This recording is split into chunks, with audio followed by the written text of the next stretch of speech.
There is something strange about the way we live, something subtle yet powerful. You might not see it, but you feel it.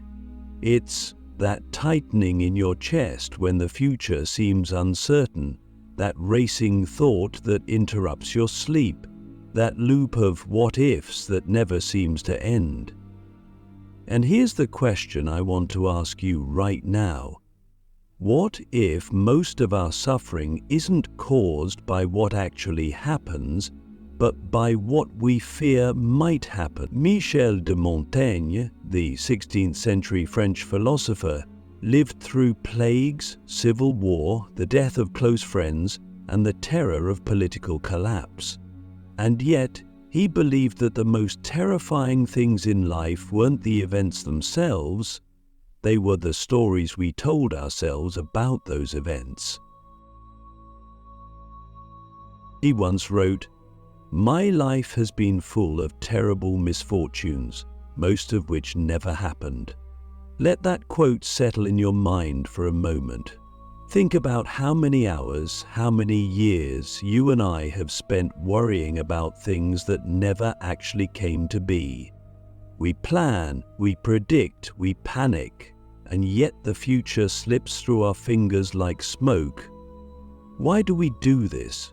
Why do we allow our minds to become machines of anxiety? Because worry gives us the illusion of control. That's the real trap. We think that if we worry enough, we'll prevent disaster. That if we stay vigilant, nothing will catch us off guard. That if we rehearse pain in our minds, we'll soften its impact in real life. Click subscribe to this channel to get more topics you love. But Montaigne would laugh at that idea, not cruelly, but wisely, because he saw that worry is just fear in disguise, and fear, when left unexamined, becomes a tyrant that rules your every thought. So, how do you know you're worrying too much? It's not just the sleepless nights. It's not just the nervous pacing or the constant checking of your phone. It's when you begin to treat life as a threat instead of a mystery. It's when every silence becomes ominous, every delay becomes danger, every unknown becomes doom. You see, Montaigne believed that philosophy wasn't just about thinking, it was about living. He didn't lock himself in a tower to escape life's chaos, he went there to understand it. And in doing so, he realized something astonishing. Worry doesn't prepare us for life, it distances us from it. When we worry, we are no longer present, we're not here. We're in some imagined future, fighting enemies that don't exist, solving problems that haven't happened. Meanwhile, life is happening without us. Joy is passing us by. Moments are slipping away unnoticed. Let me ask you something. When was the last time you truly experienced a moment without trying to analyze it, optimize it, or protect yourself from it? That's the first sign you're worrying too much. You've lost the ability to just be. And here's the next one. You confuse vigilance with virtue. You start to believe that your worry is actually a form of responsibility, that being anxious means you care, that you're being realistic. But Montaigne would say, no, you're not being realistic, you're being controlled, because reality is never as bad as our minds make it. That's not fantasy, that's statistical truth. The vast majority of things we fear never happen. And when bad things do happen, we often handle them better than we imagined. Why? Because we're stronger in action than we are in imagination. So why does worry feel so powerful? Because it's addictive. Worry gives the mind something to chew on. It gives us a sense of momentum even when we're going nowhere. It tricks us into thinking that mental activity equals progress. But Montaigne would say otherwise. He believed in the power of idleness, not laziness, but the ability to sit with life as it is without flinching. He wrote, "We are more tormented by our imaginations than by reality." So here's another sign you're worrying too much. You live more in your imagination than in your experience. Your brain is constantly simulating disaster. You rehearse failure before you even try. You catastrophize every awkward silence, every unanswered text, every unknown variable.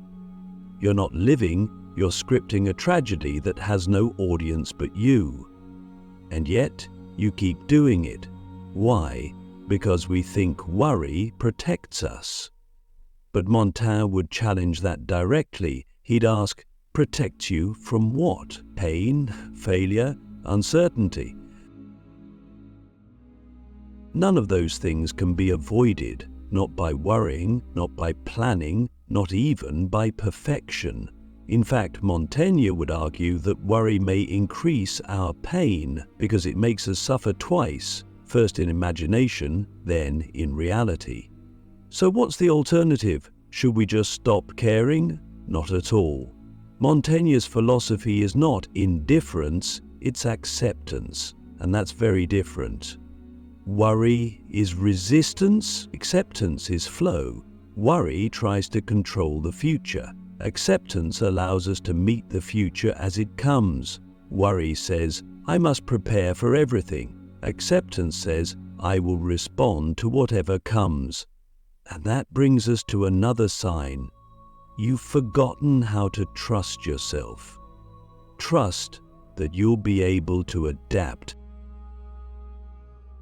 Trust that you'll learn. Trust that you've survived every other hard moment in your life, and you'll survive this one too. Montaigne didn't say, don't think about the future. He said, don't live in the future.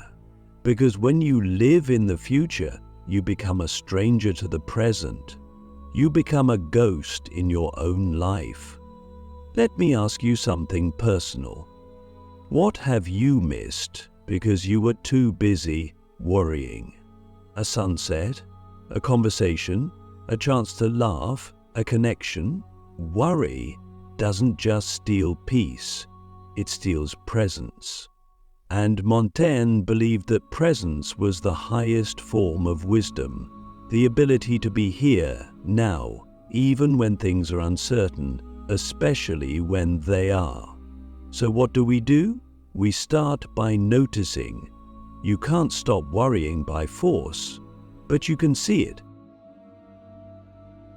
You can begin to ask, is this thought useful or is it just noise? You can start to separate the problems you can solve from the ones you can't.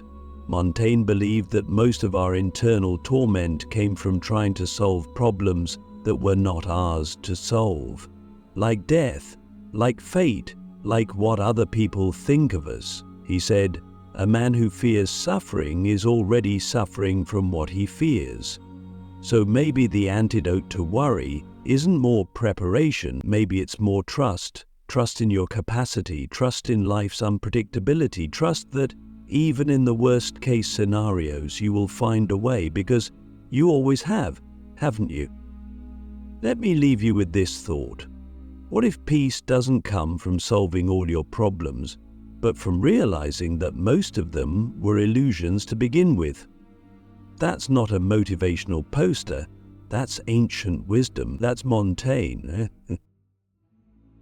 That's philosophy, and maybe it's time we listened.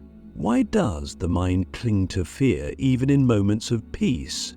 Why, when things are going well, do we suddenly imagine tragedy? Why do we feel uneasy when life feels too calm, as if disaster must be just around the corner? Montaigne would say, it's not life that's unstable, it's our relationship to life that's unstable. And our mind, desperate to create meaning and control, manufactures fear to give itself a task, to feel useful, to feel in charge. But, here's the twist, what we call safety is often just a fantasy, a house built on clouds.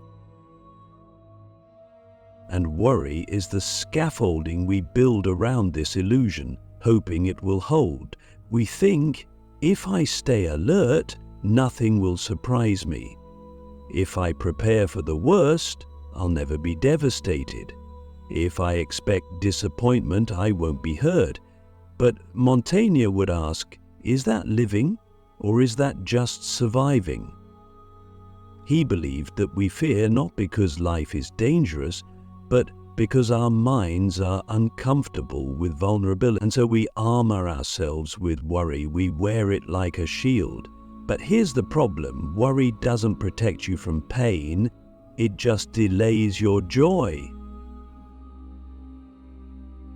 Let me offer you a thought experiment.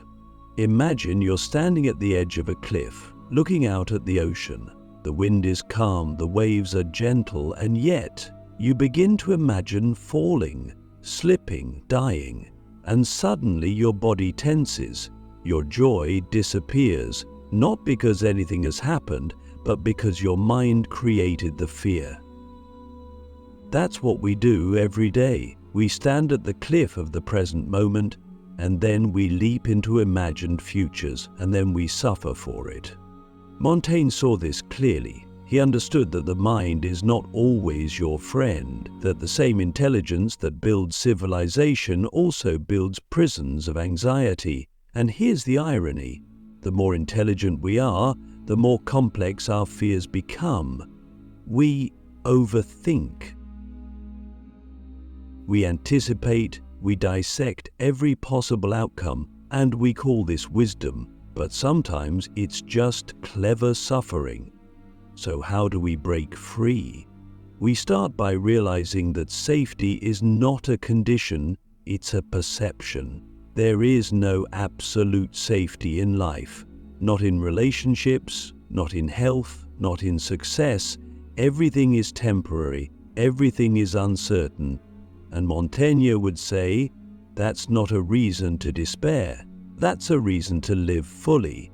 Because when you accept that you are not in control, you stop trying to manage every detail. You stop rehearsing disaster. You stop hiding from the unknown. You start living.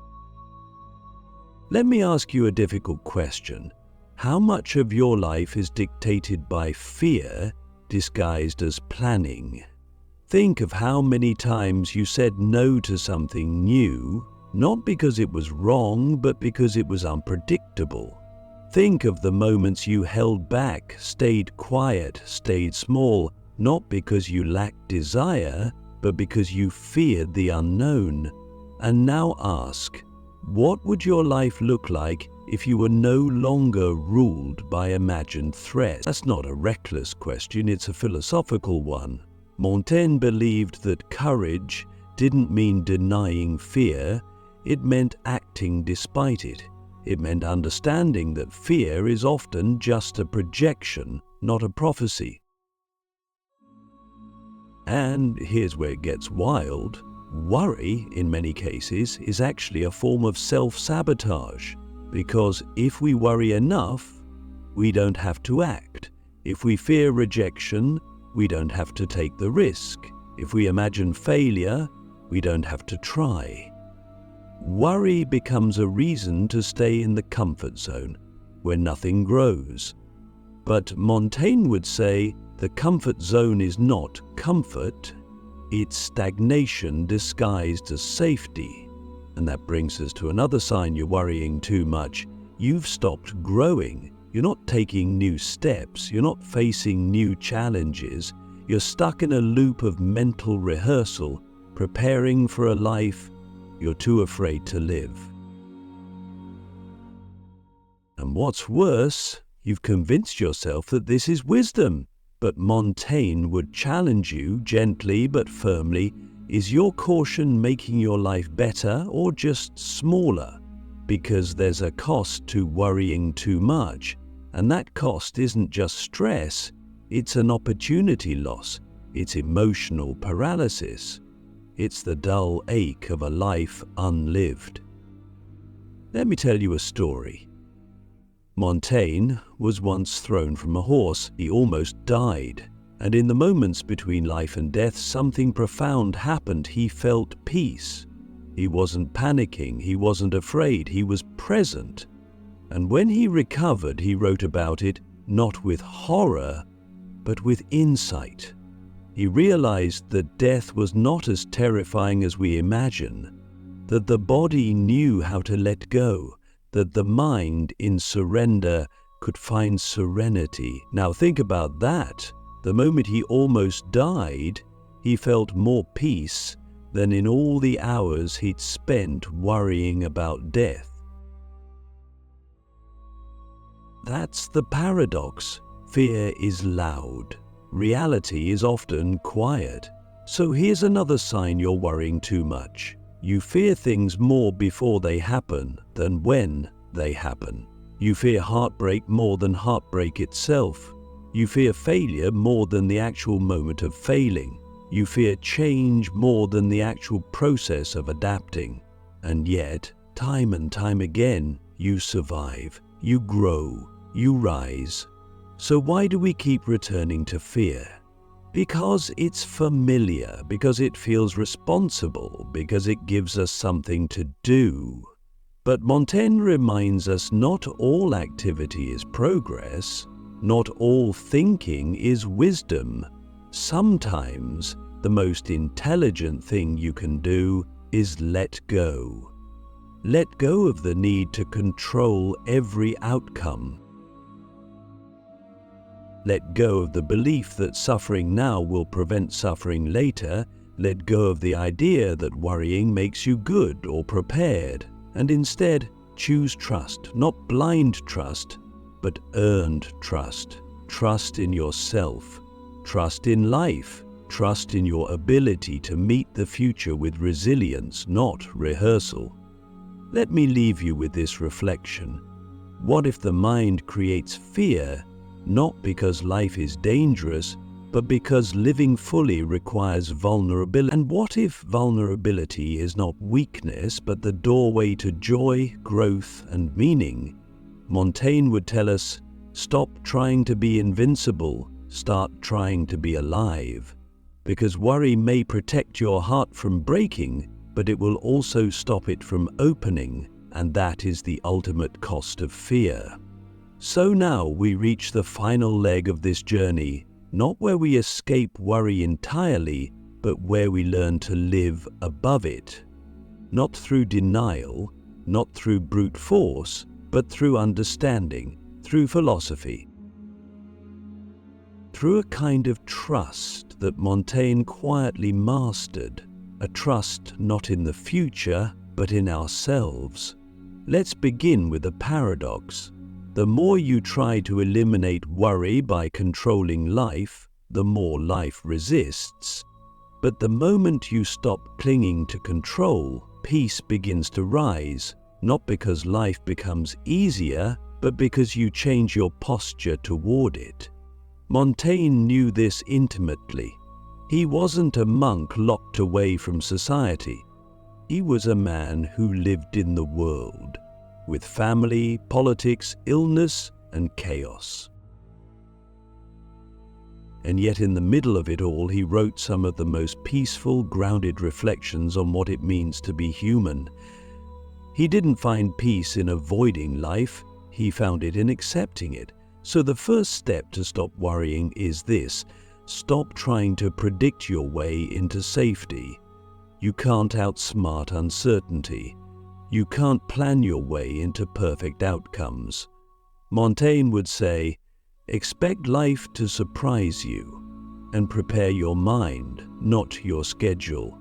He believed the mind could become a fortress, not by being rigid, but by being flexible. Because what worries me, really, it's rigid. It's the refusal to accept change. It's the mind saying, things must go this way, or I'll suffer. But life doesn't obey those rules. And Montaigne invites us to ask, what if you could be okay even when things don't go your way? That's not giving up. That's growing up. The second step, redefine what trust means. We often think trust means believing everything will go well, but that's not trust. That's hope. Trust in the Montaigne sense is deeper. It's not everything will be fine. It's even if it's not fine, I'll still be okay. That's a radical shift, because now the foundation of your peace isn't external, it's internal. It's not based on outcomes, it's based on resilience. Let me ask you, what would it feel like to stop needing everything to go right? What would it feel like to release the belief that you must constantly fix, manage, and anticipate every possible issue? That's not irresponsibility. That's philosophical maturity. Montaigne didn't say, "Don't prepare." He said, "Don't attach yourself to preparation as a guarantee of peace." Because peace isn't what happens when the world calms down. Peace is what happens when you calm down, even as the world stirs. And that leads us to the third step. Become intimately familiar with your thoughts without obeying them. Most of us don't think. We rehearse. We loop the same fears again and again, replaying scenarios like a broken tape, and we believe the mind because it sounds like us. But Montaigne would challenge that. He believed most of our thoughts are echoes, not insights. They're fear-based patterns, not clarity. So when you worry, pause and ask, is this thought useful or just familiar? That question alone can unravel the spell of anxiety, because worry thrives in darkness. But the moment you observe it, really observe it, it begins to dissolve. It can't hold its shape under the light of awareness. Montaigne practiced this constantly. He journaled, he reflected, he wrote essays not to impress others, but to understand himself. He knew that the mind, left unchecked, becomes a tyrant. But the mind, observed with care, becomes a friend. So here's a practice. When a worry arises, don't react. Don't suppress it either. Just ask, what am I afraid of? What am I trying to control? And what would trust look like here? Not trust in outcomes, but trust in your ability to respond, because that's the secret power Montaigne unlocked. You don't need to control everything if you can trust your capacity to meet it. That changes everything. You stop obsessing over every possible future. You stop scripting conversations before they happen. You stop preparing speeches for arguments that may never occur. You stop living in the fog of what if and return to the clarity of what is. And that is where peace lives. Let me offer you one more image. Imagine your life is a river. Worry is trying to build dams, constant, exhausting, fragile dams, to hold back what might happen, but trust is different. Trust is learning to swim. Montaigne didn't try to dam the river of life, he floated with it. Sometimes he was tossed, sometimes he drifted, but always he trusted the process. Not because the river was safe, but because he had learned how to move with it. So now, I leave you with one final piercing question. What would happen if you stopped trying to build walls against life and started building the skills to flow with it? Would you be less afraid? Would you be more free? Would you finally be able to breathe? Worry won't disappear overnight, but it doesn't need to, because worry only has power when it becomes your identity. When you think, this is who I am, I'm just an anxious person. But that's not true. You are not your worry. You are the one who notices worry, and that noticing, that space between the thought and your reaction, that is where freedom begins. Montaigne didn't give us a formula to eliminate all fear, but he gave us something far more powerful, the tools to live well anyway. To walk into uncertainty with grace, to let go of the need for guarantees, to stop surviving and start living. So, the next time you feel anxiety creeping in, don't fight it, don't feed it, just ask, what am I trying to control? Can I let this go? And if I can't, can I trust myself to face it anyway? Because that trust, that quiet, powerful trust, is what Montaigne offered us. And it might just be what you've been looking for all along. Thank you for walking this path, not just as a thinker, but as a seeker. Not just to escape worry, but to understand it, to transcend it, to live beyond it. Now, go. Not to fix everything, but to face everything. With eyes open, with a steady heart, and with the kind of peace that doesn't wait for perfect conditions, but chooses to exist anyway.